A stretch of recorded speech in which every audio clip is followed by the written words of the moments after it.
Olá a todas e todos que estão presentes nesse final de tarde, início de noite. Boa tarde, Janaína, nossa colega de Sapucaia do Sul, Guilherme também, seja bem-vindo. Chico, nosso parceiro de projeto.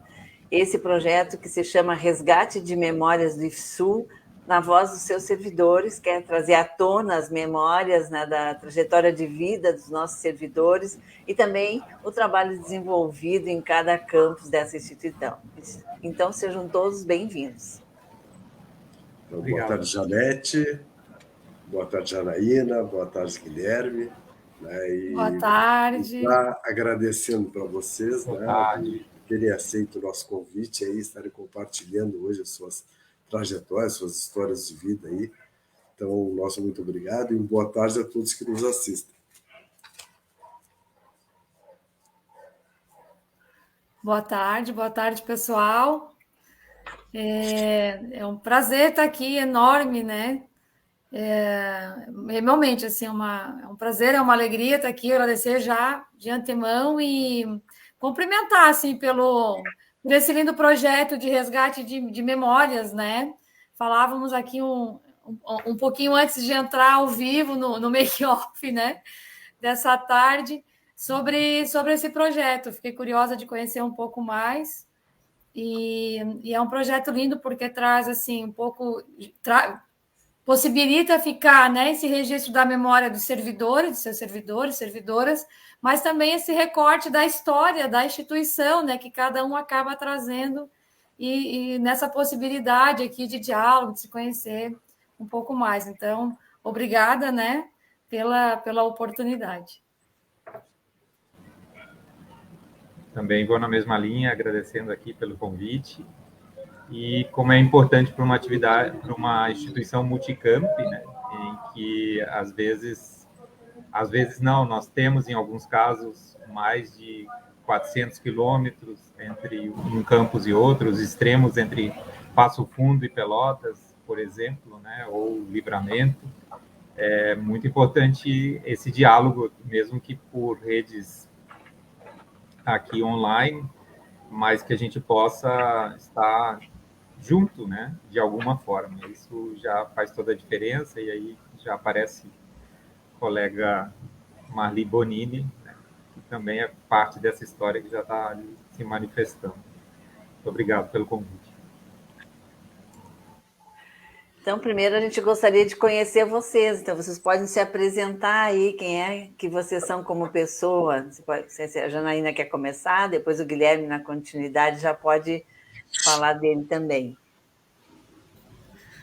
Tá bem, podemos sim. Obrigada, Marli, saudades aqui.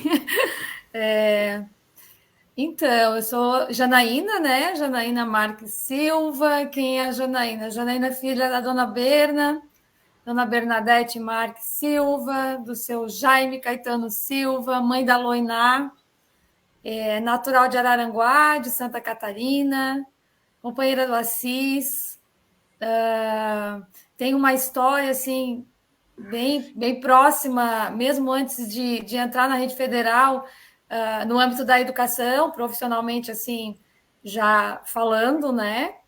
Mesmo antes de entrar na rede, mas muito mais envolvida com projetos do terceiro setor, na área, com forte apelo, assim, na área ambiental, que é onde eu, após a minha graduação, comecei a adentrar um pouco mais na área da educação e meio ambiente, um trabalho na área com os recicladores, né, com os trabalhadores de materiais recicláveis, em escolas públicas, estaduais e municipais, mais com a educação infantil, com esses projetos, então, na área da educação ambiental, e começa a permear por aí, claro que o ser mãe, né, teve bastante força nesse sentido de trabalhar com a educação fundamental até quinta série, eram os projetos que eu desenvolvia inicialmente, assim, então eu trabalhava mais com esse, não era um vínculo de docência educadora formal, mas mais no âmbito da educação popular, né, e em projetos que envolviam essa interdisciplinaridade com outras áreas do conhecimento. Bom, vou passar para o Guilherme e a gente vai falando um pouquinho mais e se conhecendo também para tornar mais dinâmico, né? Então, sou Guilherme Raiva, nasci na Beneficência Espanhola, na cidade do Rio de Janeiro, num bairro com muitos hospitais e maternidades étnicas, né? Perto dali nasceu meu pai também, mas de outra raiz étnica. E fiz toda a minha formação assim, na cidade do Rio de Janeiro, na educação básica, num bairro bastante fora do padrão dos estereótipos, né? E que tenho muito boas lembranças de ver a Baía de Guanabara de cima do abacateiro, de explorar as praias, que hoje algumas não são mais banháveis, mas isso faz parte de uma memória e constitui uma identidade em relação até à área de formação bastante forte, né? De explorar os espaços, de se perder para conhecer, né? Nesse sentido, fui construindo uma trajetória em muitos lugares, dentro e fora do Brasil, e isso é muito importante assim na minha formação enquanto sujeito e enquanto profissional.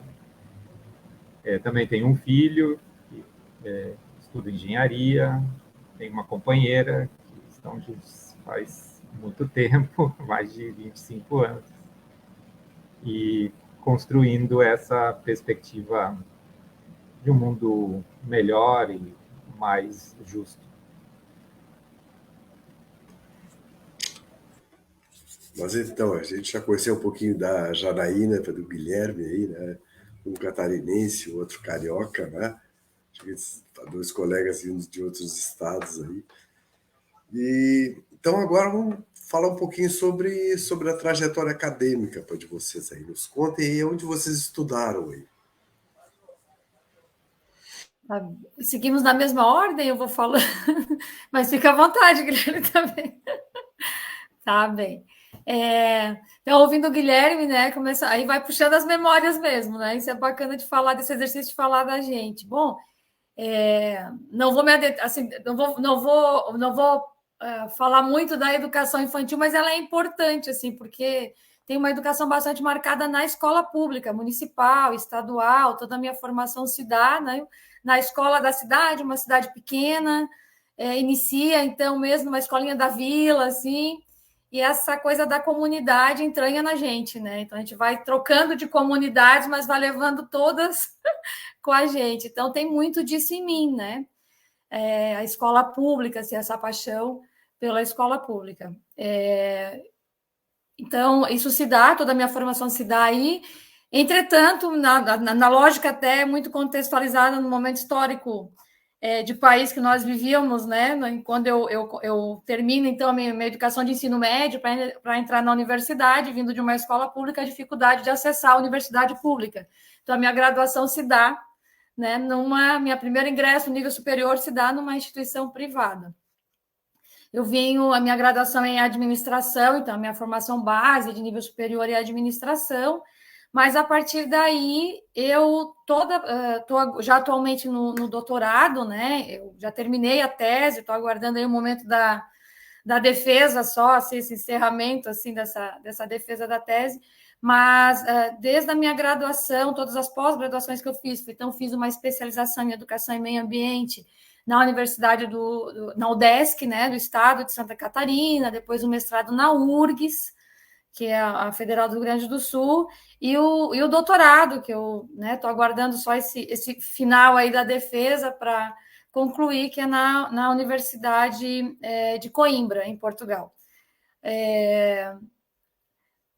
Além dessa formação acadêmica, né, também tem todas, acho que é muito trincado, assim, alinhado, caminha junto, que é a formação dos projetos que a gente vai se envolvendo, né, no âmbito da academia e que transcende esses muros, assim. Isso também é muito marcado, muito forte, assim, em mim. Mas no âmbito da formação, então foram vários projetos sociais, sempre me envolvi muito com projetos sociais, acho que eu falei um pouco disso quando me apresentei, porque isso é muito presente, assim, até no meu fazer, e até ingressar na rede federal, e mesmo quando eu ingresso, continuo muito nessa linha. mas a gente pode estar falando um pouco mais, né, do IFE depois. Mas quanto à formação mesmo, ela se dá assim, né? Janaína que tem uma trajetória em escola pública de base, a sua graduação, então, na particular, que era muita lógica nossa mesmo, desse momento, a transição se dava assim, e após conseguir começar a dar meus passos, assim, ampliar essa formação acadêmica. Então, atualmente, aguardo aí a defesa do doutorado. As linhas, né, tirando a linha da graduação, então, que foi em administração, tudo mais é no âmbito da educação. Então, educação e meio ambiente na UDESC, depois o mestrado em educação na URGS, trabalhando com os perfis profissionais, na época estavam se constituindo os perfis profissionais dos catadores de materiais recicláveis para compor o Certifique, né, a certificação, aquela validação, reconhecimento de saberes. E agora o doutorado também é na educação profissional, mas na EGPT, né, no ProEja, muito focado no público de Sapucaia, que é a minha experiência aí já há mais de uma década. Mas é isso, vamos ampliando um pouco mais esse diálogo, vou passar para o Guilherme, obrigada. Eu também tenho uma trajetória na escola pública, filho de uma professora da escola pública, né? E a escola pública estava na outra quadra, atrás de casa, assim, e essa relação entre escola e casa era sempre muito próximo, até extrapolar a intimidade com a escola, né? E ter que mudar de escola, porque os filhos e as filhas das professoras não viam muita diferença entre o quintal da casa, o pátio, e a escola que estava lá na rua seguinte, né? Então, me alfabetizei numa escola, e a escola que minha mãe trabalhou, e também depois fiz a segunda parte do ensino fundamental em outra escola, que é ao lado, dividindo o muro, também municipal, e onde minha mãe também trabalhou, né? Então, assim, essa relação com a minha professora que me alfabetizou, Maria Regina, está até hoje, porque ela está viva e é uma das amigas da minha mãe. Então, essa relação da educação que cuida, da educação que tem uma sensibilidade assim pelo outro, pela outra pessoa, é algo que vem muito marcando, inclusive, porque essas mesmas professoras, ainda sei delas e se reúnem, né, semanalmente lá no encontro das aposentadas da Rodrigo Otávio, da Escola Municipal Rodrigo Otávio. Fiz o ensino médio, em parte, numa escola estadual, mas também numa escola privada, e ali também foi bastante interessante e importante. Os professores de ciências humanas, que resulta nas minhas escolhas, e ser hoje professor de geografia, de que nós tínhamos algumas coisas muito inéditas para aquele momento, de que nós tínhamos que ir ao cinema, né, e que não iam passar vídeos para a gente, mas que a gente tinha que se organizar e ir ao cinema, e depois ter debates, né. E já era uma grande aventura no ensino médio, sair do bairro protegido e ir para o centro da cidade e ver filmes e depois debater em aula, né? Tantos professores de geografia, eu tinha 2 de geografia e 2 de história, isso era alguma coisa muito marcada. Resultou que eu fui para a UFRJ, a Universidade Federal do Rio de Janeiro, estudar geografia. Tive a oportunidade, então, de fazer parte da graduação também na Universidade de Lisboa, na Faculdade de Letras, e isso foi também uma experiência única pela diversidade, pelo encontro do mundo na sua grande pluralidade cultural. Então, eu tinha 31 colegas chineses naquele momento que a China fazia uma abertura para o mundo ocidental, assim como tinha colegas latino-americanos, poloneses, um búlgaro, enfim, de todos os lugares possíveis, e que isso consolidou uma perspectiva de entendimento e desejo de conhecer a diversidade muito grande, né? E, entre mentes a isso, também passei por Karlsruhe, no sudoeste da Alemanha, né? Que foi bastante importante também entender a diferença mais profunda, né, entre o Brasil, que eu queria sempre aproximar de Portugal, e o Brasil bem diverso da realidade alemã, né? E isso foi muito importante pela perspectiva de fazer trabalhos de campo, né? Tanto na UFRJ, quanto na Universidade de Lisboa, quanto em Karlsruhe, entender a geografia como um espaço de que a sala de aula não basta, não é o suficiente, né?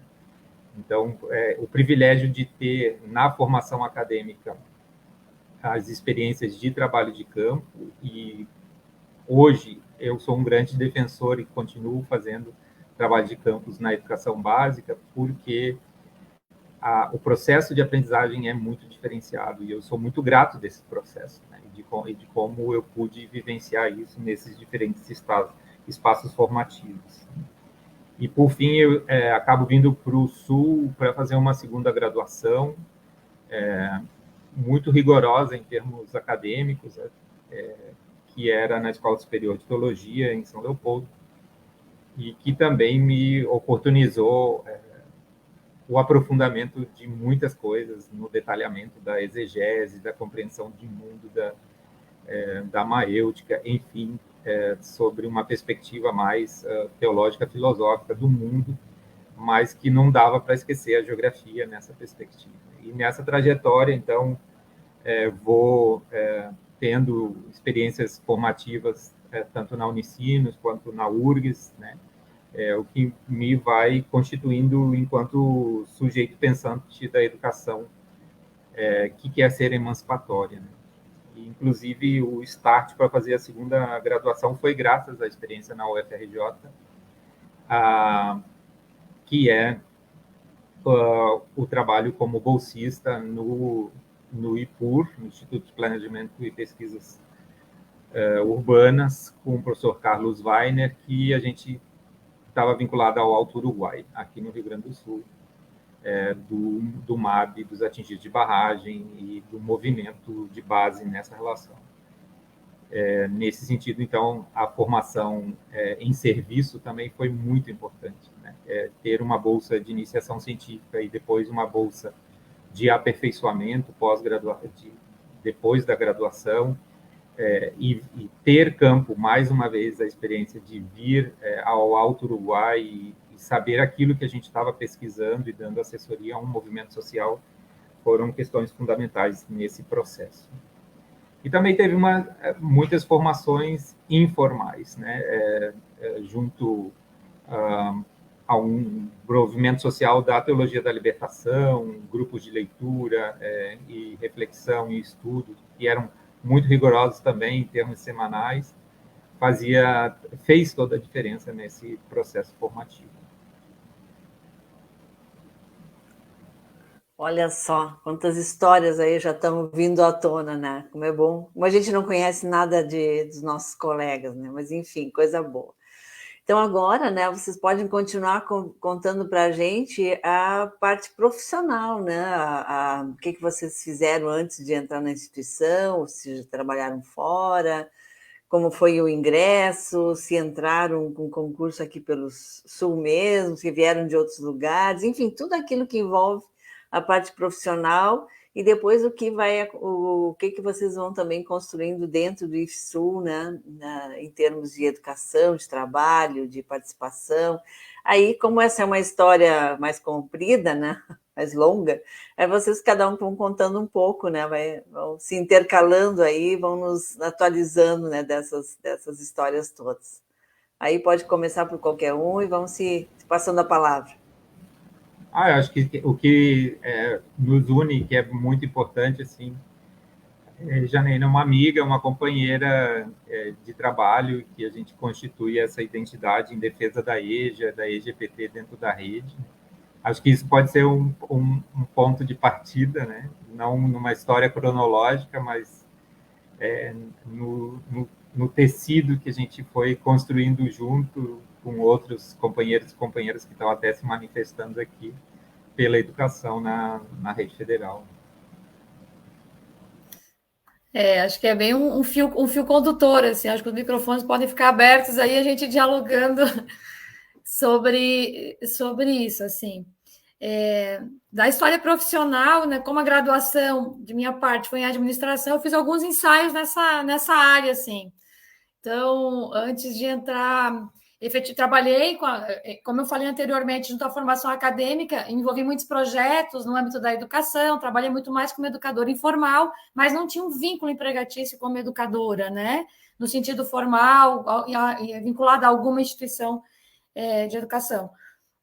E fiz também, assim, trabalhei em algumas áreas administrativas mesmo, assim, bem raiz, mas nunca foi muito o meu forte, essa coisa da instituição privada, administrativa, enfim, fui galgando mesmo pelo nome da educação, cada vez mais me descobrindo, e então comecei a me preparar para os concursos, né, a trabalhar definitivamente já com esses projetos na área da educação. Então, na época eu morava em Florianópolis, e aí tinha um fomento assim significativo em algumas, não só na Lei Rouanet, né, que era arte e cultura, mas outros também que possibilitavam bastante projetos que envolviam o âmbito da educação para o terceiro setor. Então, eu trabalhei no Centro Cultural da Lagoa da Conceição, com arte, era um projeto que envolvia arte e educação, então tinha um educador na área de musicalização, outro em arte e educação, que vinha do teatro, da UDESC, uma professora,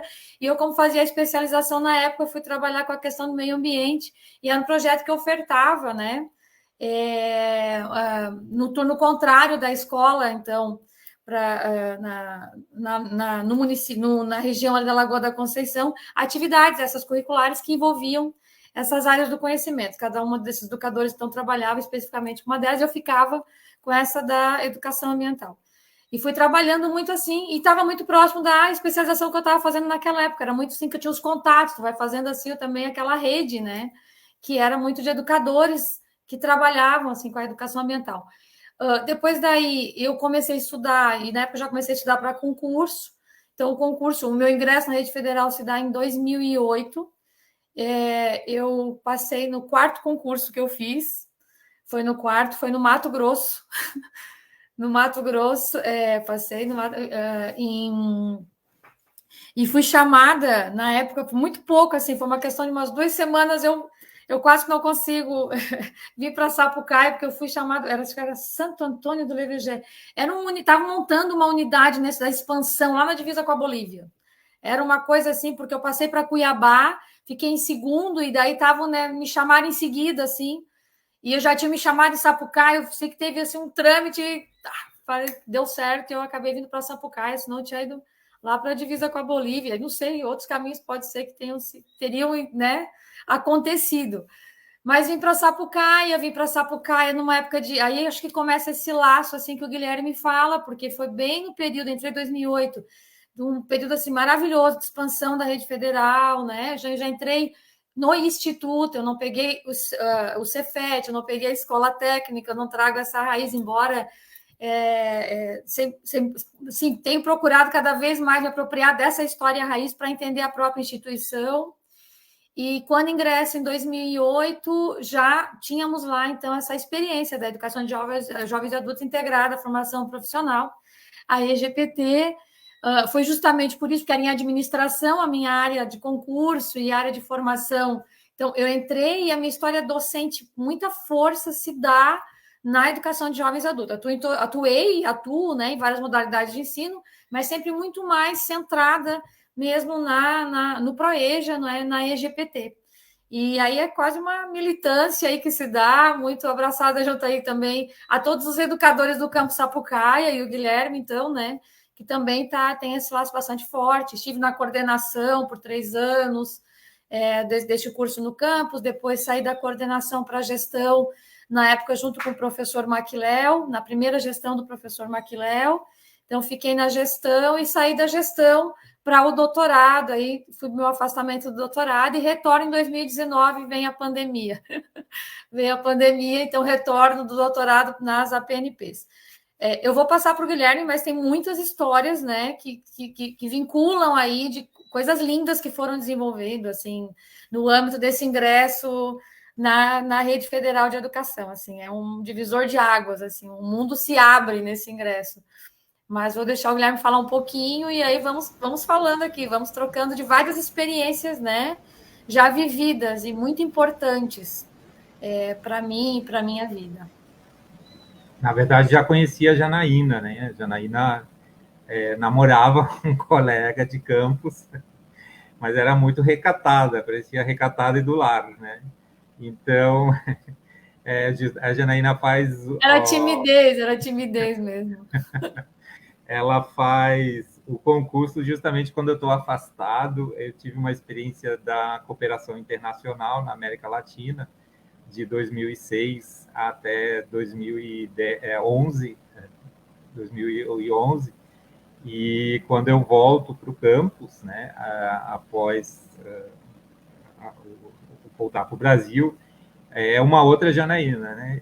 E aí é uma Janaína bem articulada com a EJA e com a reflexão, e isso seria muito uma mudança, né? Assim, sobre o preconceito que a gente tem, né, de não conhecer, de não dialogar, e depois quando a gente vai trabalhar junto e se encontra, né, na defesa da educação popular, na defesa de que na rede federal é espaço da educação popular e da educação de jovens e adultos, né? Isso é uma questão muito importante que emociona também, porque a gente representa muito pouco dentro da rede, né? A nossa rede, por lei, pela fundação, para a lei de fundação dos institutos, tinha que ter, então, pelo menos 10% das vagas aí oferecidas para a educação de jovens e adultos. Nós temos, no momento, menos de 2%. Né? Antes da pandemia, tínhamos um pouco mais, em torno de 3%, e agora, pós-pandemia, nós temos menos de 2%. Né? O nosso próprio instituto vive uma situação muito precária na oferta da educação de jovens e adultos, né? E mesmo na perspectiva de pensar a educação de jovens e adultos de maneira mais orgânica, né? Isso é um desafio que está posto, né, num estado com 4.900.000 pessoas demandantes da educação de jovens e adultos a partir dos 15 anos, né? 4.900.000 pessoas. E aí a Jana e eu, junto com mais muitos colegas e muitas colegas, vamos constituindo essa identidade, né? A identidade de um campus que, junto com o Campus Pelotas, inicia lá a primeira experiência de EJA, que não tinha o J, era EMA, né? Ensino Médio de Adultos. Está aqui a Marli participando, falando aí, Luciana Loponte também, outros colegas e outras colegas que participaram desse projeto, tanto de Pelotas quanto de Sapucaí. A professora Margarete Noro, que está aí também se manifestando, que é precursora desse processo, e junto com o pessoal de Pelotas, e a gente assume, enquanto coletivo, né, a oferta dessa modalidade aí de forma espontânea. E quando eu volto, em 2011, né, a Jana, então, está na coordenação do curso e já tem uma estrutura de EJA, né, mais conquistada e consolidada, que é a questão do ProEJA enquanto programa. Né? Então, nesse sentido, a gente dialoga muito todo o tempo, né, e os colegas e as colegas, companheiros aí, companheiras que estão nos acompanhando também, que tem a ver com essa história, né? E tanto em Pelotas quanto em Sapucaia. E hoje o que a gente tem é uma conquista, né? Uma conquista de que não se questiona, pelo menos no campo Sapucaia, a existência da EJA. Né? A EJA é um curso respeitado, é um curso com a perspectiva de que aqui é o seu lugar, né? E a gente vai fazendo isso ao longo dos anos. Né? Eu também fui coordenador, depois da Jana, por 6 anos. Né? Se teve curso de capacitação, teve justamente nos anos 2008 2009, né, 2010, se eu não me engano, até aí teve cursos, tinha recursos, né, para capacitação. E esse período tivemos junto assim, com isso também bastante fomento, né? Fala. Um investimento. Não, pode ficar à vontade, é um diálogo aqui, estamos dialogando junto, Guilherme. Mas era exatamente assim, das especializações em EJA, veio junto com a possibilidade da integração do ensino médio, do EMA, então, com a educação profissional, que ela veio para a Rede Federal já em 2005, né? Ela tem uma primeira iniciativa em 2005. Nós vamos conhecer e iniciar uma experiência mesmo em 2007, no primeiro projeto, mas ela inicia já essa possibilidade em 2005 e vem com decreto, um fomento, né? um investimento, sim, com a expansão, assim. Então, tinha investimento para a implementação e havia um investimento também grande para a formação docente. E tivemos aí várias pesquisas de mestrado, especialização, parceria com as universidades para dar essa formação, né, para os docentes, né, trazer esse conhecimento com uma propriedade da educação de jovens e adultos. E aí, então, se teve muitos só em Sapucaia, eu acho que tem mais de 10 trabalhos de mestrado, doutorado, especializações que foram desenvolvidas lá no campus. São pesquisas lindas, assim. Realmente é bem interessante, tem trabalhos lindos, é um banco de dados maravilhoso para quem atua na área da educação de jovens e adultos, né? E falar desse percurso profissional, claro que vai ficar muito monopolizado aqui na EJA, no ProEJA, porque é muito da nossa, realmente, assim, não atua, acho que a gente se junta nessa live aqui, eu e o Guilherme, né? Porque a gente atua muito forte. Eu acho que uma questão bem importante nas práticas é a relação das famílias da EJA, são as mesmas das famílias do diurno. No nosso contexto, o nosso campus é um campus na periferia urbana, na Coab Casas, né? Foi mudando de nome ao longo do tempo, hoje chamam bairro Piratini, mas na sua essência é o bairro Coab Casas, né? Isso jamais pode ser esquecido, embora exista todo um exercício de não enraizamento sobre essa realidade da periferia urbana, né? Os jovens e as jovens do diurno, dos integrados diurnos, são filhos e filhas, netos e netas, sobrinhos, vizinhos, vizinhas, das mulheres da EJA, né? E nós estamos essencialmente com mulheres, pós-pandemia, com um processo mais de juvenilização e também de um ingresso maior de homens, né? Homens bem jovens, mas essencialmente são mulheres que ficam de 10 a 15 anos sem estudar, né? Na faixa entre 35 e 45 anos. E isso dá um sentido muito especial para quando a gente entra no diurno também, né? De que, sobre uma aparência de suposta pequena burguesia, classe média, na verdade, nós estamos lidando também com filhos e filhas das classes trabalhadoras. E isso a gente não pode tirar nem um pouco da meta e das nossas práticas cotidianas no campus Sapucaia, né? E isso, por exemplo, pelas experiências das saídas de campo, você oportuniza mundos se abrirem, tá? Assim como eu tive a experiência como jovem na universidade, na escola, de ter essas experiências, eu sou cada vez mais convencido de que apresentar equipamentos culturais, equipamentos técnicos científicos, ter a oportunidade de se deslocar sobre o espaço urbano aqui, não necessariamente eu sou visto nos planos de inclusão dessa sociedade, faz uma diferença muito grande, né? Quando, em 2018, se eu não me engano, orientei um TCC do curso técnico em eventos sobre jovens da periferia, equipamentos urbanos, equipamentos culturais em Porto Alegre, né? Como a dupla que fez esse trabalho, o Darlan e a Bianca, se dão conta de como eles são excluídos, tão próximos e tão longe da inclusão cultural dentro da capital, por exemplo, né? Então, a gente fala de EJA, mas a EJA não está descolada dessa perspectiva do campus estar na periferia, porque os jovens e as jovens também estão nesse lugar.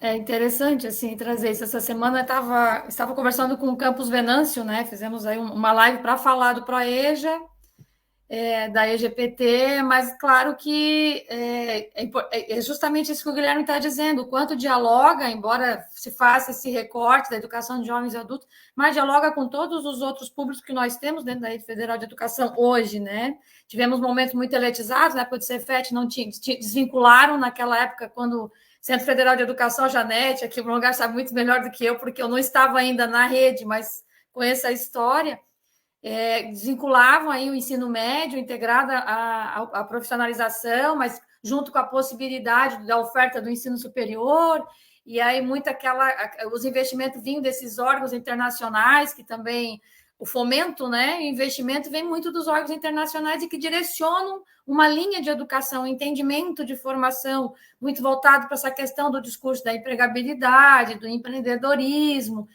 E a gente tem tudo isso na rede, né? Trabalhamos todos os níveis de ensino, mas nós temos isso que carrega na missão e na própria história do Instituto. Nós fomos olhar lá, ainda essa semana, fiz esse exercício novamente, a gente sempre faz, quando vai falar do Instituto, né? Vamos dar uma olhada na página, na missão, a visão, trazer essas coisas institucionais. E está lá, né, na história do Instituto, essa questão de uma identidade social, como se fosse uma incubadora, né, social, assim, de políticas sociais. Tem isso, incubadora de políticas educativas sociais, algo desse gênero está lá na nossa página do IFSU, e assim como a missão, né, da missão da própria instituição está carregada disso. Então, nós, diferente das universidades, cada qual com a sua função, né, e não é de encontro, mas somamos no contexto de educação, né, cada um com a sua intencionalidade e função, né, dentro do país, mas nós, diferente das outras instituições de ensino, temos sim essa questão social muito marcada, muito forte, independente do nível do ensino. É claro que vem o ProEja, e é onde a gente tem uma das mais resistências. Nós temos 14 campos, 4 ofertam hoje.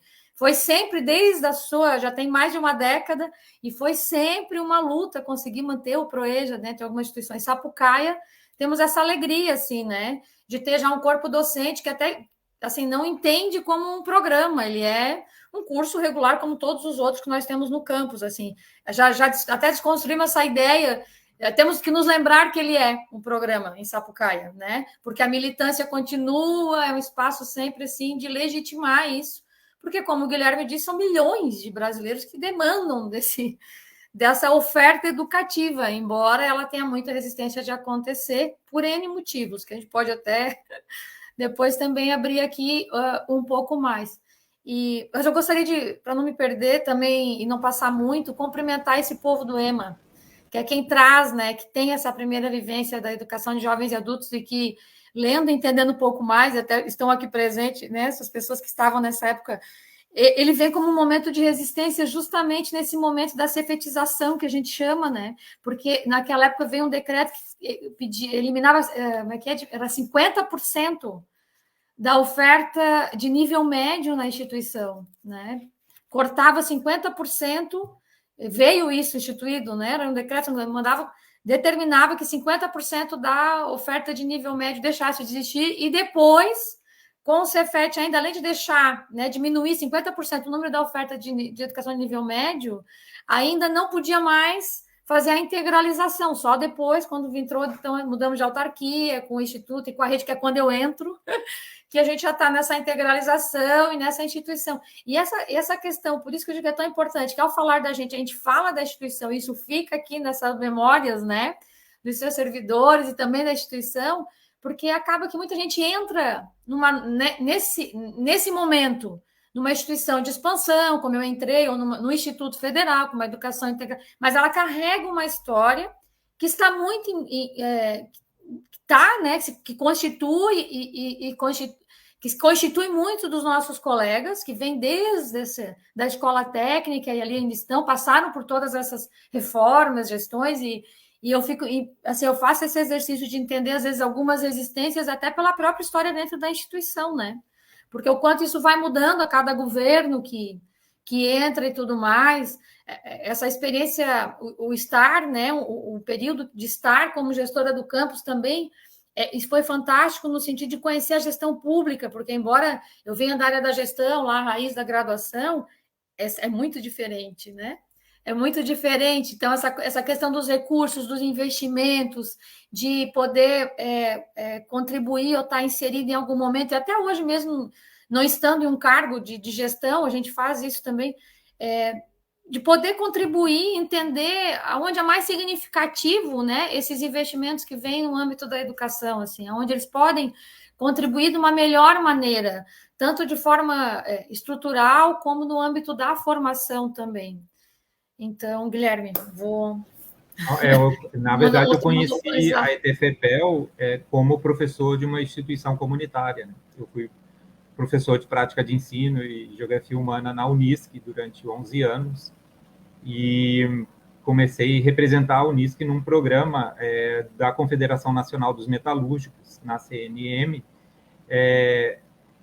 que era o programa Integrar, o programa de processo de formação propedêutica e profissionalização, e era um sindicato propondo isso em meio ao governo neoliberal do Fernando Henrique Cardoso, do Paulo Renato enquanto ministro, e eu estava, então, nessa equipe multidisciplinar, e era a ETFPEL que certificava o Integrar nesse pool de universidades comunitárias, Passo Fundo, Unisc, Caxias, e também a URGS estava presente. A professora Naila Franzói era representante da URGS nesse projeto, e eu começo a conhecer mais profundamente a Escola Técnica Federal de Pelotas, então, na perspectiva de uma defesa da educação EPT hoje, né?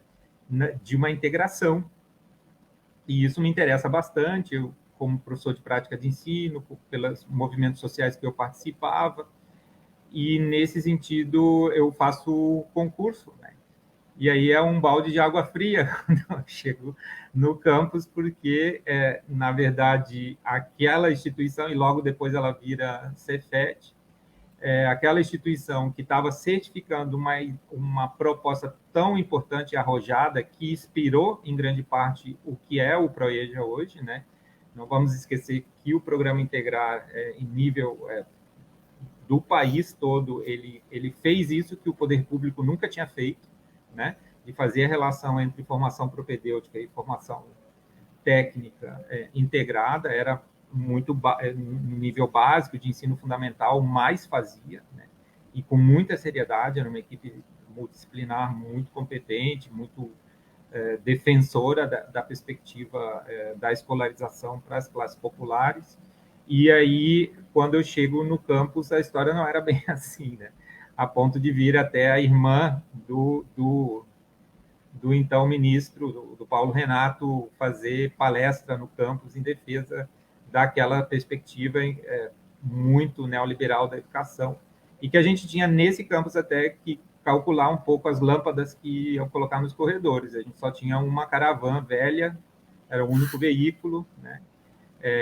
E as lâmpadas que tinham que se sustentar. E durante muito tempo não, mas 3 anos e meio, eu fiquei entre a universidade comunitária, muito participativa, ativa nos movimentos sociais, que é a Universidade de Santa Cruz do Sul, e a ETFPEL e Cefet, né? Logo depois virou Cefet. Então, assim, eram 2 universos muito complexos de entender, sendo um público e com uma ação tão privatista, tão excludente, né? Na sua perspectiva de não ter projeto educativo, de fato, comprometido com uma mudança social pelas políticas públicas, não públicas, pelas políticas governamentais, melhor dizendo, né, que eram impostas pelo governo da época, né, e estar numa instituição comunitária, né, que fazia uma defesa muito maior e participativa. Então, assim, acho que na raiz de tudo está a discussão da democracia e da forma de participação das instituições, né. Acho que isso ainda continua sendo um desafio nas micropolíticas internas, né, principalmente nos cotidianos dos campi, né, como se dão essas decisões como é que colegas se respeitam no sentido da gestão sobre o entendimento de educação e das suas práticas, né? Isso são questões que permanecem, né? Porque a história é muito recente sobre esses autoritarismos todos dentro da rede que a rede incorporou, né? Então, assim, nesse sentido, pensando sobre mais uma vez falando da EJA, a gente vai falar da EJA muitas vezes, sobre o Coletivo Nacional da EJPT, que desde 2018 organiza os encontros nacionais da EJA na rede federal. Por que esse coletivo iniciou em 2018? Porque existia, depois de uma formação em Brasília, e que essa formação era para, impor algumas questões, né, em relação à modalidade na rede. As pessoas que estavam lá, que eram envolvidas com a modalidade, epa, não é bem assim, né? A nossa rede tem que ter outra postura em relação à educação popular, à educação de jovens e adultos dentro dos muros dos institutos e das escolas vinculadas. Então, vamos fazer um encontro nacional. E aí surge o primeiro encontro nacional da EJPT da Rede Federal em 2018, maio de 2018, justamente por isso, né? Por essa questão da discussão, que não é efetivamente na rede uma tradição dialógica e respeitosa, né? Então, a gente precisa radicalizar sobre esse conceito da educação popular, sim. A gente tem muito a aprender com a educação popular, né? Do que então, uma educação que vai ser emancipatória na perspectiva da participação coletiva de educadores, educadoras e educandos. Acho que isso é um desafio que fica e que nas práticas de sala de aula a gente também precisa refletir um pouquinho isso, né? Mas as práticas bancárias tradicionais, elas também não contribuem para esse processo. Então, são desafios que vão surgindo, né? Mas, de qualquer forma, o meu primeiro encontro com, então, a ETFPEL num momento num projeto de grande rompimento, né? Por um projeto muito inédito de um sindicato que vai de encontro àquilo que um governo neoliberal queria para a população de modo geral, né? Bom, então vamos no diálogo. E voltando um pouco da conversa, como eu comentei, né, que essa semana eu tive junto ao Campus Venâncio, que a pauta era pro EJA, mas acaba que a gente trabalhou, assim, dialogou sobre questões no âmbito da educação e institucional, que a conversa se expande, e que acaba que atinge e converge em todas as modalidades de ensino que a gente oferta. Então, estudantes da noite são estudantes trabalhadores, né? E nisso, independente de, por exemplo, nós estarmos aqui falando, né, da EJPT, do nosso ProEJA lá no campus, temos a engenharia, são alunos trabalhadores e convergem nisso, né? Convergem nisso, assim, em uma realidade que durante o dia estão no trabalho, estão dando conta da vida, chegam muitos direto do trabalho para a instituição de ensino, né? Não passam, então saem muito cedo, voltam para casa muito tarde. Os tempos dos finais de semana têm que ser compartilhados com a vida social, com a vida familiar, às vezes com o trabalho também, porque tem gente que trabalha também no final de semana, né? O turno e tudo. Então, são estudantes trabalhadores. Esse pós-pandemia, por exemplo, né? Para os que estavam numa situação de maior vulnerabilidade, eles são os que custam mais a sair. Ainda isso persiste. A vida ainda está se organizando. Porque a gente está numa situação, né, numa realidade econômica e social, para esses ainda muito frágil, né? Tivemos uma mudança bastante significativa agora para 2023, mas até termos um retorno de realidade, de contexto, de vida, temos uma estrada. É uma alegria, mas temos uma caminhada, um desafio. E o dia a dia está aí, está posto. E está posto, tivemos, né, o Guilherme já trouxe várias vezes isso nas reuniões do ProEJA. Temos estudantes do ensino médio trabalhadores, aumentou o número do estudante do ensino médio diurno, que hoje são trabalhadores, né? Que mudaram um pouco a sua realidade de vida, que sempre foram, já tínhamos um número, né? Que os estudantes do dia, não temos estudantes do dia, estudantes trabalhadores, temos, né? Mas isso aumentou também durante esse período.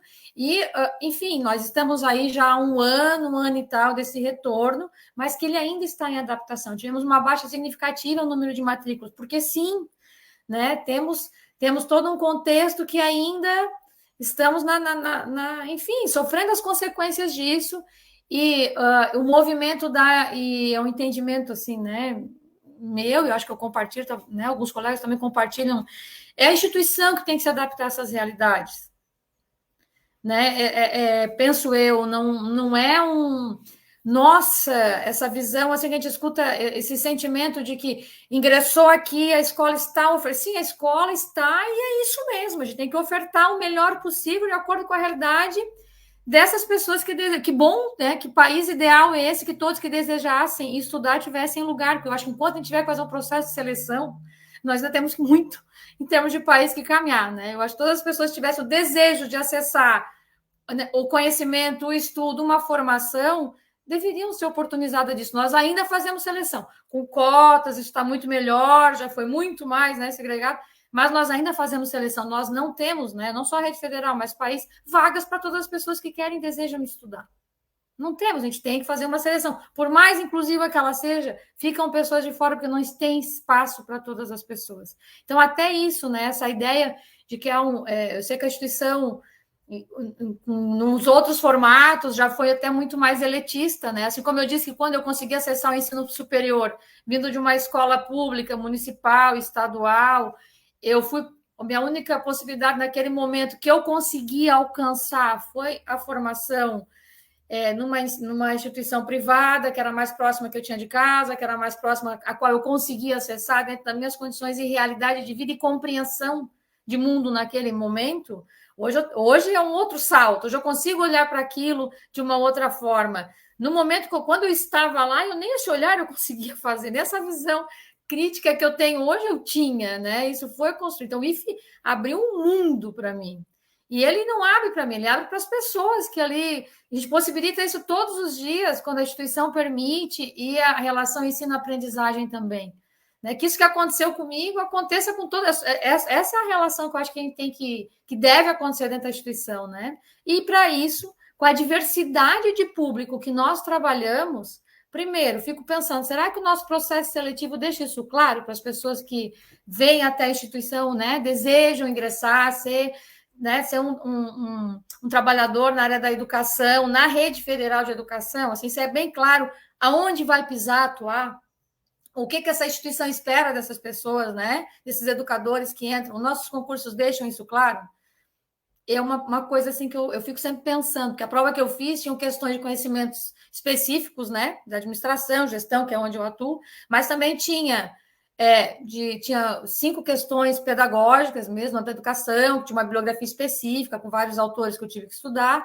Tinha o da legislação, então tinha além da 8.112 vários. Assim. Então, antes de ingressar, eu sabia o que era o Instituto Federal, que antes era a Cefet, que vem da escola técnica, os decretos que foram mudando, as modalidades de ensino que deixaram, que foram ingressando até os impactos disso. Eu tive que estudar porque eu tive questões na minha prova disso. Então, não entrei dizendo, assim, ou nessa, assim, sabe, nessa percepção, talvez, né, que possa acontecer, não estou dizendo que aconteça, mas que possa vir, talvez, assim, um pouco, sei lá, nublada, assim, ou não tão clara. Assim, a prova cobrava isso, eu não estou dizendo que seja um modelo que tenha que se seguir, mas eu fico sempre pensando, porque às vezes me parece que até hoje a gente ainda encontra algumas resistências, né? E sim, a Rede Federal, é só olhar lá na sua história, missão, tem isso, né? Uma incubadora das políticas sociais. Pronto, isso já diz tudo, né?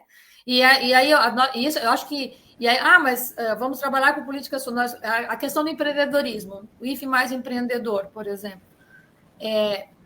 Que empreendedorismo a gente está falando para a Rede Federal de Educação? Para atender o que a quem? Sim, que nós tenhamos toda a tecnologia de ponta, que a gente tenha dinheiro, que tenha todo o fomento, investimento que todas as instituições de ensino merecem. Mas de que tecnologias e resoluções de problemas, né, e contribuição de país, e que tipo de formação a gente está se dando nesse nível superior, sabe? De que tipo de empreendedorismo a gente está falando? Eu penso que tem que ter sempre essa vertente, esse foco. É lá missão, instituição, e isso tem que estar entranhado nessa formação. Né? O empreendedorismo de ponta, assim, desenvolvimento de tecnologias de ponta, assim, e a gente tem experiências bárbaras na rede, né? Eu lembro daquele mouse, o mouse que a gente já desenvolveu, entre outros, que foi parar na mídia, foi famoso. É por aí, assim, que eu penso que seja realmente o tipo de formação, tecnologia e profissionais que a gente tem que trabalhar. Estava assistindo uma live, já vou passar aqui, uma live semana passada, também discutindo as coisas da questão, era muito mais que tipo de que formação emerge agora, né? Nessa transição de governo e tudo mais, que educação, e estavam falando, olha, é muito mais, e olha que até a live era uma questão assim, mais neoliberal, quem estava falando dessa, até era uma coisa assim, que eu ficava um pouquinho tentando entender, porque às vezes usam todos uns termos, né, democráticos, uns termos inclusivos, mas a proposta não é nada disso, né? Usam os termos, usam os canais, mas a proposta é extremamente... né, o conceito de tecnologia, para aprovarem coisas, Então, o conceito de tecnologia precisa ser relativizado, né, nessas perspectivas, e inovação também, né? O que é inovação numa realidade, por exemplo, que eu já citei, dos 4.900.000 pessoas que não têm educação básica completa no Rio Grande do Sul.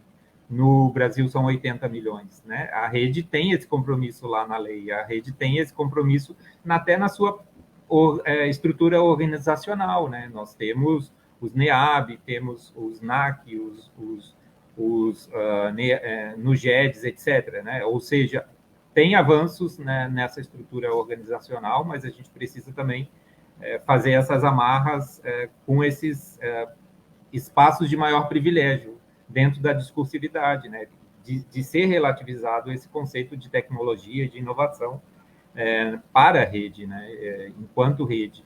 E aí a Janete pediu para a gente falar um pouquinho da metodologia da EJA, né, e acho que vai muito ao encontro disso. No caso de Sapucaia, a gente tem nós somos um curso essencialmente de administração, né, na área de administração, com uma tradição muito empresarial, formativa dos profissionais dessa área, né, nesse entendimento de empreendedorismo ou inovação muito atrelado ao patronato, né, e ao conceito de uma sociedade já estabelecida, né? Então, assim, mas a gente precisa botar essas questões em prática, né?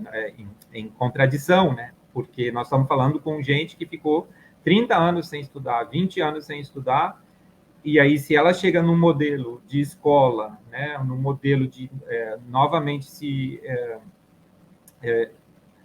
escolarizar na perspectiva da tradição, da escolarização, a gente só está reproduzindo uma boa operária, né? Uma mulher obediente, dentro do sistema que já é previsto. Então, assim, esse rompimento que o curso propõe em grande parte do corpo docente e na identidade dele enquanto campus Sapucaia é de ter experiências diferenciadas, né? Então, já com o projeto integrador no primeiro semestre, né? Com experiências de trabalho de campo no segundo semestre, com a perspectiva do livro Histórias que Merecem Ser Contadas no quarto semestre, com a tentativa de fazer pesquisa, né, e efetivamente se consegue logros numa relação entre sociologia, estatística e língua portuguesa, e no sexto semestre com o projeto empreendedor, né, que, na verdade, vai na direção do cooperativismo, né? Então, assim, muito resumidamente, Janete, né? Então, assim, o curso é marcado por essas ações de integração, né, ou projetos integradores. Não vou chamar projetos integradores, porque tem um momento que chama mesmo projeto integrador, né, mas que tenta romper com essa escolarização tradicional e valorizar o coletivo, né? Nem sempre é fácil, né? Tudo demanda trabalho, é muito mais complexo do que fazer prova e teste. É muito menos previsível do que fazer prova e teste. É muito menos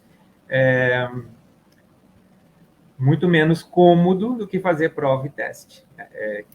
E aí, muitas vezes, a tecnocracia não entende isso, né? Então, assim, nem está sensível a isso em um primeiro momento. Então, assim, esses embates a gente tem normalmente, que foi construindo esse curso na sua identidade, no seu diferencial, né? é difícil, muito difícil, né? Enquanto metodologia, porque é um espaço árido na sua tradição, né? Porque eu vou pensar assim no espaço do Instituto Josué de Castro, né? Do ITERRA, dos movimentos do campo. Eu fui voluntário lá 6 anos, na graduação em Pedagogia da Terra. Tudo se discute, né? As estudantes sentam para fazer a gestão do espaço, desde a comida até a agenda dos professores e professoras. É algo muito distinto. Agora, de uma tradição da onde a gente vem, né? Romper com essas práticas muitas vezes dar murro em ponta de faca. Né? Mas eu acho que a persistência é o que dá sentido. Né? E olha só que interessante que estás falando, que era bem essa, dando sequência assim, da live que eu assisti, né? Que falou dessa questão da formação, que é desafiadora, assim, o difícil que o Guilherme coloca, eu acho que é desafiador, porque é sempre um inédito que aparece a cada semestre, por mais que tu seja professora da mesma disciplina há um tempo. É sempre um inédito, porque tu constrói no coletivo, tu traz um tema, o coletivo já não é o mesmo, a turma troca, as experiências de vida e de trabalho são outras, e aquilo gera sempre uma experiência diferenciada. Então, é sempre um inédito e é desafiador. Mas vai muito ao encontro do que ela estava falando, desse novo perfil assim que se espera para o mundo do trabalho, né? Que é um perfil muito mais voltado, e aí eu acho que vai muito para além do projeto que a gente está falando, que é para a resolução de problemas, que é para o trabalho colaborativo, que é para o trabalho em rede, que é esse desenvolvimento das habilidades, né? Então, assim, de trabalhar colaborativamente, da resolução de problema, e aí ela juntou isso com a questão da inteligência artificial, da robótica, que está vindo com força, porque elas, por mais que venham, que vá tomar postos de trabalho, os robôs ainda não sabem trabalhar de forma colaborativa, não tem essa criatividade que só nós temos, isso tem que permear a formação. Então, isso dá cadeirinhas um atrás do outro, dessas disciplinas todas quadradinhas, dessas 5, 6 disciplinas por noite, agora eu abro a caixinha de história, agora eu abro a caixinha de marketing, agora eu fecho, porque agora a aula é disso, tá? Eu abro e fecho 5, 4, 6 caixinhas, sabe? Num turno de aula, que isso está se defasando, a gente tem que se desconstruir ou né? e ir se propondo a outras experiências. Tem a receita do bolo? Não tem. Não tem. Mas tem um fazer diferenciado e a gente vem experienciando, é uma ousadia. E tem dado certo, né? Tem dado certo, porque não tendo tanta essa força como a gente vê hoje aparecer, a gente já faz isso na educação de jovens adultos. Muito mais preocupada com o que diz lá o documento base, que é o livro orientador maravilhoso, sempre atual, já existe há mais de uma década, mas ele é atualíssimo. Ele nos auxilia não só para a educação de adultos, mas também para as outras modalidades de ensino, porque é sempre esse exercício de partir da realidade do outro, essa questão bem paulo freiriana, a gente sempre fala disso nas formações de educação, mas é isso mesmo numa prática dinâmica, com a experiência, se forem adultos, que eles trazem, e aí é realmente uma desconstrução de um formato de formação que está em nós, né? Porque nós somos formados assim, né? Está em nós e a gente reproduz muito, então é realmente assim uma desconstrução, mas me marcou muito isso de todo lá que ela trouxe, que é essa preocupação com a formação. Isso não é só para a educação de adultos, isso é para a instituição, né? Isso dá uma linha assim de entendimento que direciona várias ações, até políticas macros e micros, né? Para um tipo de formação, nós trabalhamos com educação técnica, formação geral, então assim, que tipo de formação é essa que a gente vai possibilitar, para além desse discurso, preparar para o mundo e para a vida, que de fato as pessoas consigam sair, compreendendo melhor o mundo e conseguindo, né, no seu contexto, no seu coletivo, lidar com as questões do trabalho e da vida, né? E vai ao encontro disso que o Guilherme está dizendo. Assim, então, é difícil, é desafiador. E isso vem demandando do técnico integrado, do dia, da engenharia da noite. Hoje já se tem os projetos integradores nos cursos, isso vem cada vez tomando mais força, porque a aula vai ficando, me parece assim que hoje essas pessoas estão ficando entediadas com aquele nosso modelo PowerPoint, vídeo, atividade, a prova.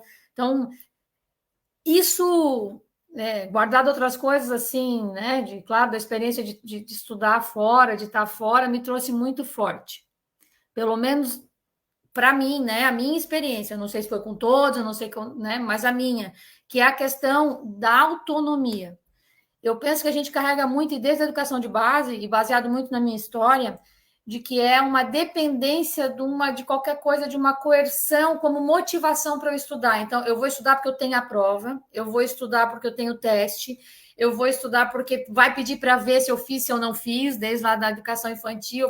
Não, eu vou estudar porque eu resolvi fazer este curso e eu quero me formar nele e para ser pelo amor ao conhecimento, pela uma motivação pelo conhecimento. E eu sou autônoma da minha trajetória. Então, eu vou estudar porque é importante estudar. Então, e tendo ou não tendo a prova, ou alguém que vai olhar ou vai demandar, eu tenho uma preocupação de ter propriedade naquilo do qual eu me inscrevi para fazer.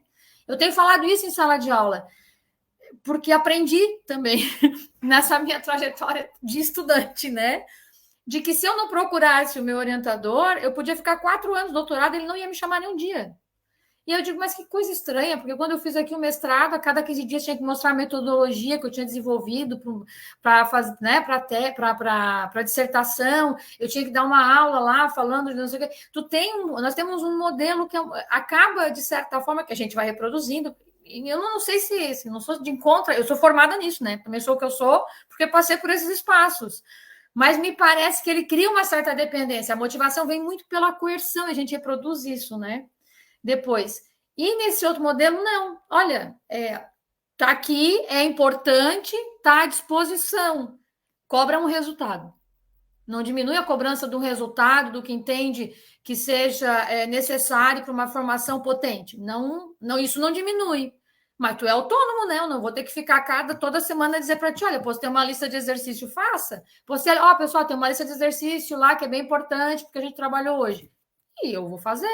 Eu não vou olhar, me tragam, façam, na próxima aula me tragam. Eles não tem me tragam. Conversamos, se você achar importante, tiver alguma questão, tragam na próxima aula. Se tu fizer a lista, fez. Se tu não fizer, não vai ser cobrado. E tá tudo bem. Não cobram presença. Então, tem uma autonomia, mas tudo que tu demanda está ali. Está tudo acessível. Não sei se vocês estão entendendo. Então, eu acho que a gente também traz muito disso. Isso quer ser autonomia, né? E acho que tem demandado essas questões, assim, profissionais também.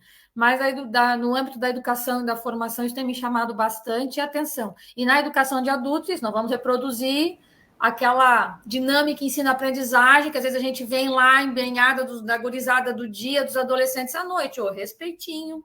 São adultos, trabalhadores, cheios de uma história, de um legado. Quem sou eu? Vamos dialogar aqui. Para diminuir essas assimetrias, porque isso é uma barreira no âmbito pedagógico, né? O professor, por si só, já é uma autoridade dentro de aula, ele não precisa potencializar isso.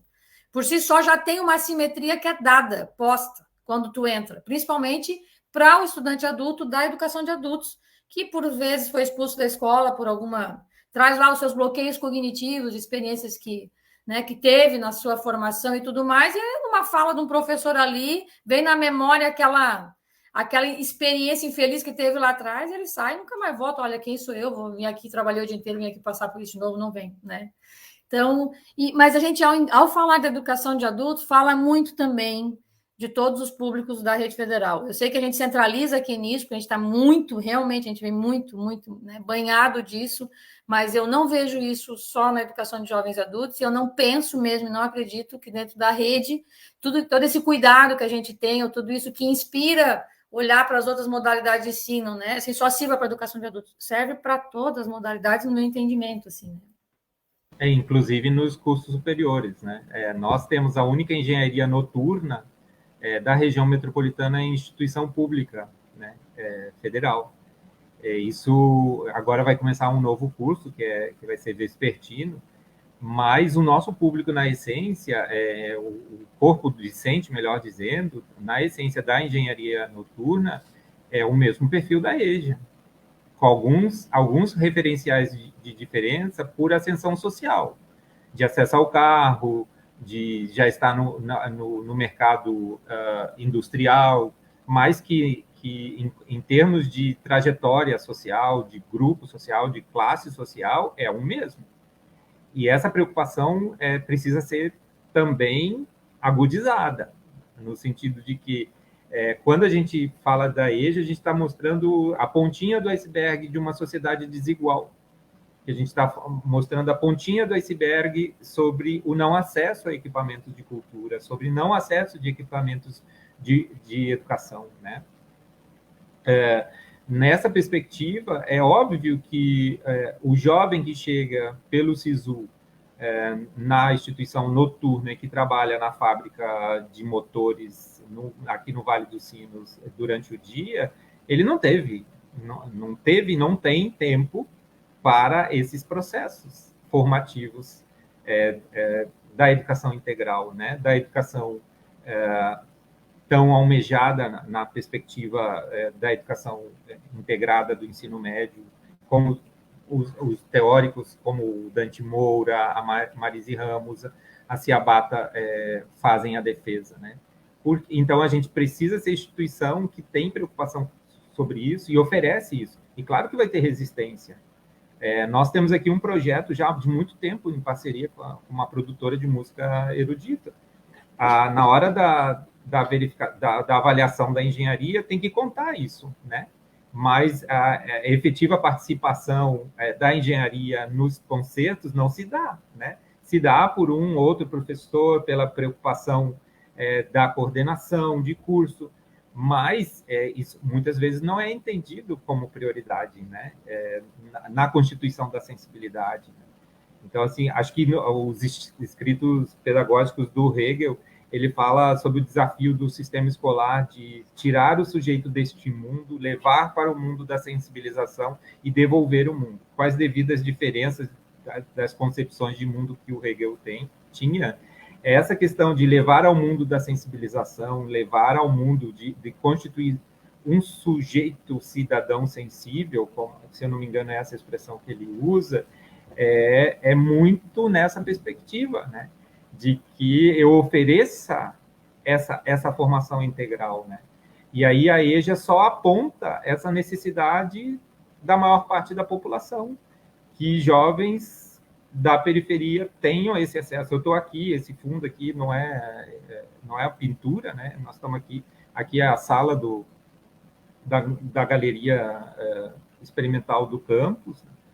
E é uma experiência sobre isso, né? Agora mesmo a colega Bianca está organizando a exposição Nadismo, baseada lá na galeria em Iotim, né? Com o mesmo nome, para que se tenha a experiência, pelo menos que eu não preciso saber que é Iotim, eu não preciso necessariamente localizar artistas, mas eu vou ter uma experiência sobre arte contemporânea, né, dentro de uma galeria na periferia da região metropolitana, né.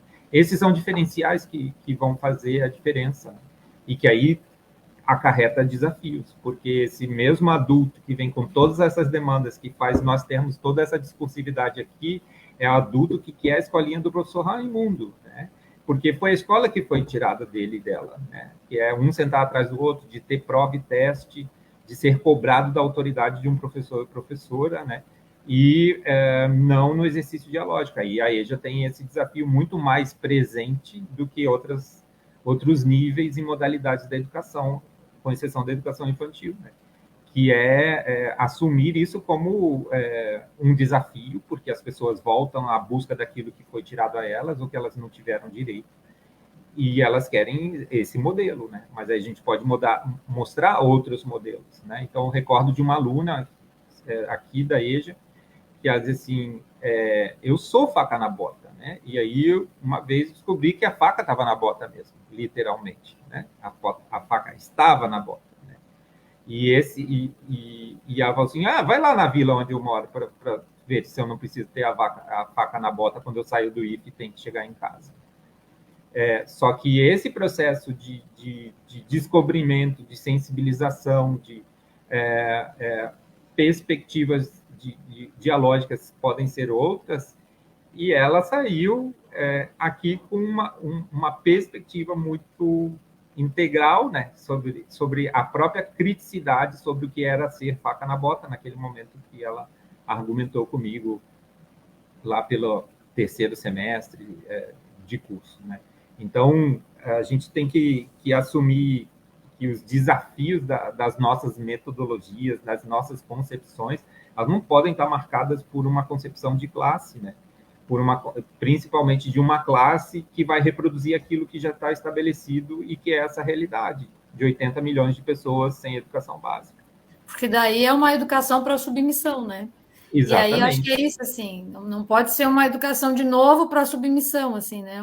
Uma educação para autonomia. E tem uma outra experiência que eu acho muito bacana, que eu conheci, que é a Escola da Ponte, José Pacheco, que quem te recebe para a visita são os estudantes, crianças, a gente está falando, pré-adolescente, eles apresentam a escola toda, né? Todos os projetos que trabalham por projetos, todas as áreas do conhecimento, então são eles que falam o tempo todo, os mais antigos, e o mais antigo vai te guiando, que já está quase terminando o percurso formativo na escola, é quem te recebe junto com um que está entrando, porque daí já vai vendo esse que está saindo, como é que vai fazendo, né? E eles que apresentam tudo, que falam de tudo, inclusive os professores estão lá já, né? E o último momento dessa visita é que tu vai ser atendido, então, por um educador que vai, então, te contextualizar tudo. Mas já na entrada, quem te recebe é o estudante, assim. Com toda a propriedade das reuniões que fazem, como é que eles organizam as aulas, tu pode perguntar o que quiser sobre tanto como é que você dá ali as metodologias de ensino, o processo, ou questões da estrutura, os horários ou da vida, vai te respondendo. Achei aquilo fantástico, assim. Então, foram coisas que eu fui vivenciando que foi me chamando muita atenção de quanto a gente espera, né? Espera a motivação está numa questão de submissão, assim. Parece que não, né, sabe? Ficou assim nesse. Acho que a gente ainda educa muito para a submissão. Acho que a gente educa muito ainda para a aceitação, mesmo inconsciente, assim, mesmo sem saber. Acho que a gente reproduz muito disso, né? Precisa desconstruir, acho que a gente precisa se refletir e ousar fazer coisas para além disso, assim, das caixinhas, e institucionalmente também, pensar uma nova forma que vai ao encontro disso, assim, né? Do trabalho colaborativo, do trabalho em rede, do trabalho criativo, de potencializar as nossas diferenças, né? E saber lidar com isso num sentido coletivo, sempre numa proposta do que é melhor para todos, para além de um discurso do que é bonito, porque é eticamente o que se espera, assim, é realmente começar a praticar isso, porque penso que a palavra de ordem, assim, do momento, e isso na formação e na instituição, para que a gente avance de fato, sabe? Eu tenho uma história bonita que eu acho que eu vou contar, porque isso me marca bastante. Foi uma viagem que nós fizemos na Argentina, uma vez, acho que foi quando? 2012, por aí, não vou assim, saber o certo, mas estava assim, no auge da educação de adultos, Campo Sapucaí como uma das referências na rede, todo mundo querendo saber como acontecia, aquelas salas de aula cheias, lembra, Guilherme? Cada sala tinha 20, 30 estudantes, turmas gigantes, assim. Então, era maravilhoso. E aí surgiu uma demanda que era um projeto na área do empreendedorismo, um projeto empreendedor, enfim, né, que tivesse destaque na rede, tinha um fomento da Argentina, o Ministério da Argentina tinha esse convite, assim, ministério, para levar lá, então, um projeto na área do empreendedor para participar da Feira de Jovens Empreendedores. Então, chegou essa demanda até o campus, e o que tinha mais pronto e tudo na época, assim, né, e já acontecia com mais propriedade, era esse projeto do último semestre do Proeja Sapucaia, da EGPT. Então, fomos na época, né, mas foi também no ensino médio, acho que a professora Berenice levou também um outro projeto, que ela estava na chefia de ensino na época, levou também 2 estudantes no ensino médio. Mas do Proeja, levar 2 estudantes do Proeja para participar de uma feira de jovens empreendedores na Argentina, subsidiado pelo Ministério da Argentina, com estadia, com o translado, com a alimentação. Elas apresentaram isso e foram premiadas, né, num pavilhão enorme, eu sei lá quantas mil pessoas tinha naquele lugar. Viajaram de avião, então, assim, aquilo foi, assim, do início ao fim, uma coisa inédita. Eu não vi acontecer em outra experiência de educação de jovens e adultos, nem na educação básica, nem na profissionalizante integrada, uma outra experiência dessa. Isso foi um momento muito marcante, assim, foi muito representativo também. Penso eu, para a instituição, que possibilitou, porque isso acompanha a história de vida dessas estudantes até esse momento, hoje são egressas, né?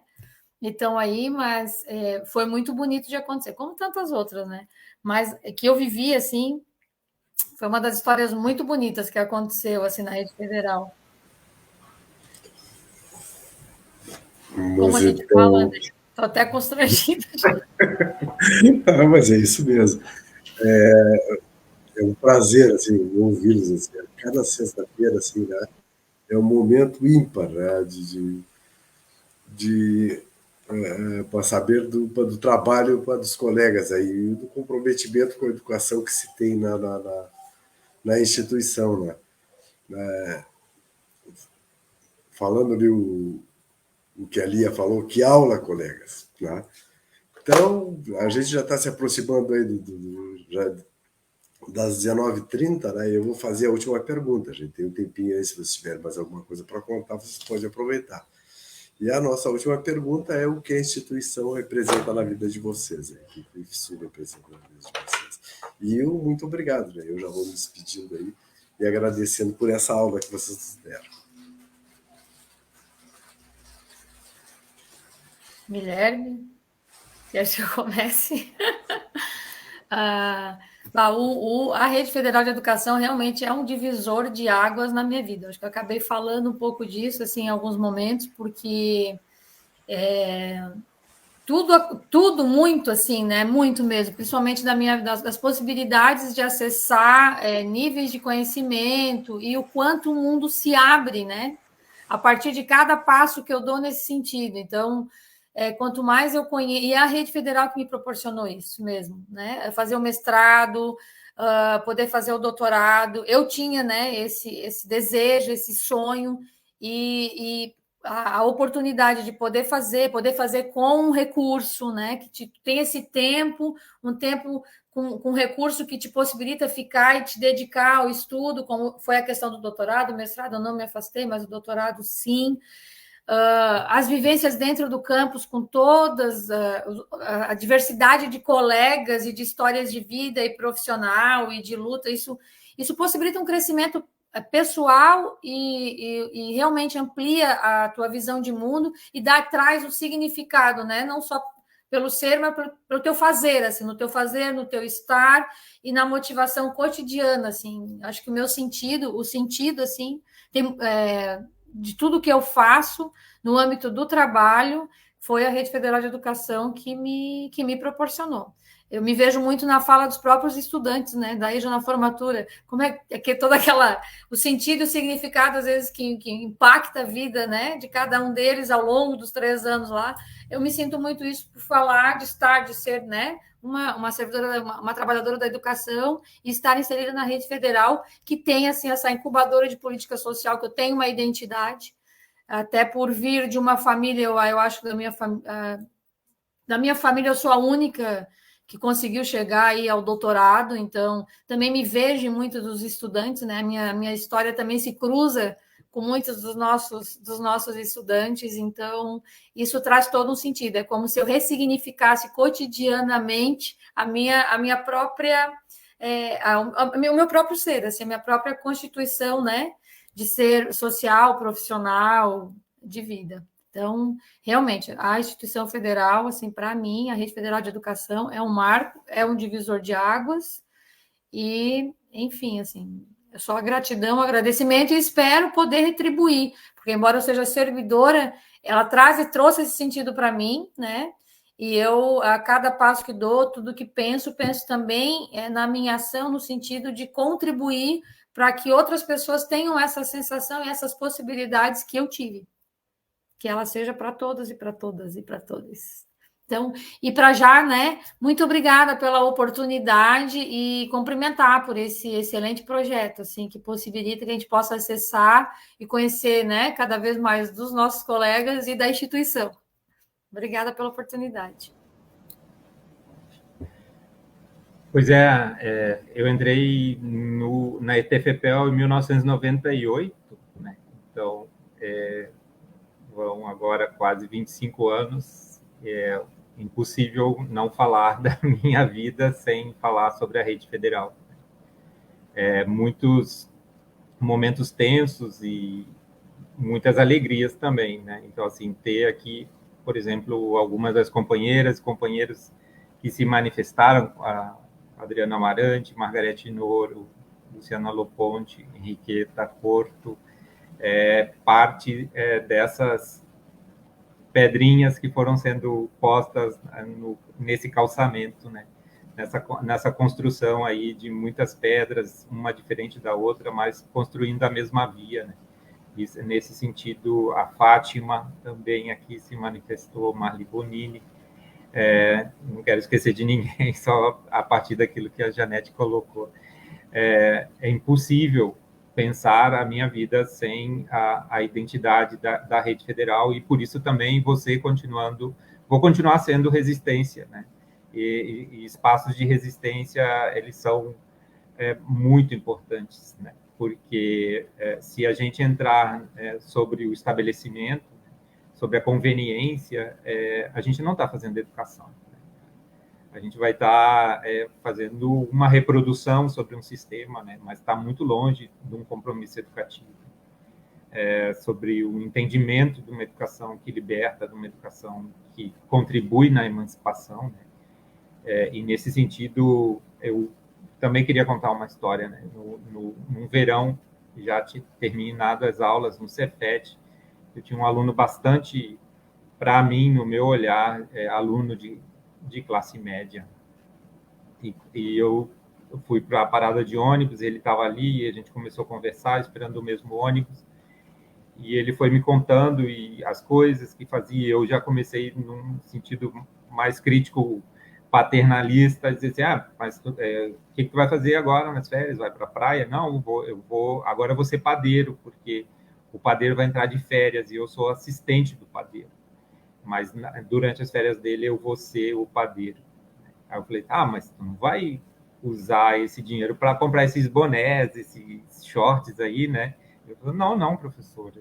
Esse dinheiro é importante porque eu moro com a minha Dinda e com a minha avó, e o meu dinheiro também é importante, né? Então, assim, essa conversa que aí durou até eu descer na parada em São Leopoldo, de Sapucaia, São Leopoldo, mais ou menos 15, 20 minutos, ela foi fundamental nessa chave, né? Nessa troca e nesse compromisso de entendimento dessa realidade de estudantes que aqui se põe, né?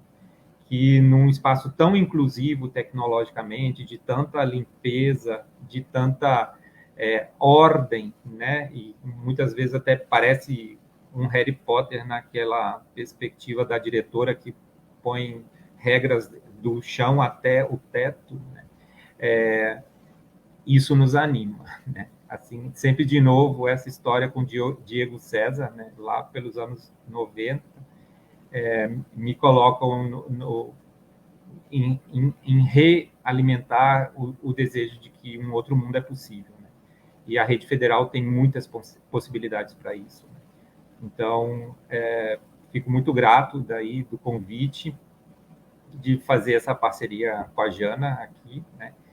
E que vocês possam colocar esse projeto mais e mais, né? Dentro dos campi, porque a gente precisa pensar e fazer educação diferenciada, né? Então, a minha vida é essa instituição mesmo. Muito obrigado, uma boa noite para vocês.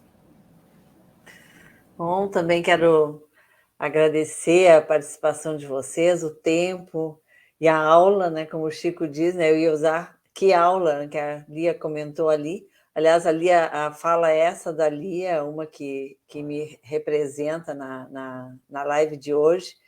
E também concordo com a Margarete, que ela diz que a EJA-EPT é um laboratório permanente de formação docente. Então, eu acho que é um lugar realmente onde as pessoas têm oportunidades de enxergar e fazer diferente, né? E se reconstituir. Então, como professor, quem está disposto a sair da sua zona de conforto, né? E fazer de uma outra forma esse processo educativo. Então, agradecendo a todos que estiveram conosco aqui, né, participando nos comentários, agradecendo o Guilherme, agradecendo a Jana, o Chico, nosso parceiro. Nós nos despedimos agora já de noite, anunciando quem é que vai estar conosco na semana que vem. Então, semana que vem teremos 2 rapazes aqui do Campus Pelotas, da área de Química, que é o Diego Gil, que já foi também de Sapucaia, e o Ricardo Torales, que vão estar conversando um pouco, né, da trajetória deles e das memórias deles dentro dessa instituição. Uma boa noite a todos. Boa noite.